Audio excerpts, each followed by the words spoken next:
புகா கொஞ்சம் நில்லு. உங்களுக்கு தர்றதுக்கு எனக்கு தோணும் இல்லையப்பா. உங்ககிட்ட எடுக்கிற அளவுக்கு நான் பிச்சைக்காரனும் இல்லையப்பா. அப்போ நீங்க யாரு? வழங்கும் கொஞ்சம் சுணங்கும். அதை விடு, மாதாஜர் வீட்டில் ஒன்று அடிச்சிட்டாங்களா? நான் மதிலுக்கு மேல எட்டி பார்த்தேன். வலிக்குதா? உடம்புக்கு விட மனசுக்குத்தான் வலிக்குது. இப்ப இதையெல்லாம் வீட்டில் சொல்ல போறியா? எனக்கு என்ன உள்ளவங்க என் தங்கச்சியும் பிள்ளைகளும் மட்டும்தான். அவங்களுக்கு நான் எதையும் மறைக்கப் போவதில்லை.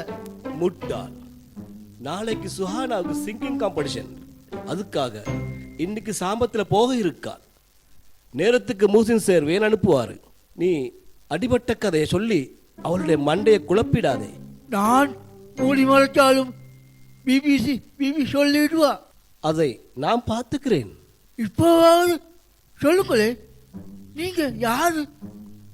விளங்கும். அதற்கான நேரம் வந்தா. ஆனாலும் அந்த நேரம் வர கொஞ்சம் சுணங்கும். என்னமோ நல்லது நடந்தா சரி. நான் தான் பேசுகிறேன். நாளைக்கு விடியும் வரைக்கும் ஆயிஷா வீட்டுக்கு பிபிசியை போக விடாதே.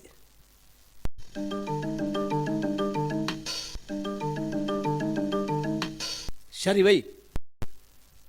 பிபிசி போக மாட்டாள். இப்போ நான் போகவா? ஆட்டுத்துறைக்கு போய் சுத்தமாக்கிக் கொண்டு படைச்ச ரப்பு கிட்ட கேளு. எல்லாம் நல்லதாக நடக்கும்.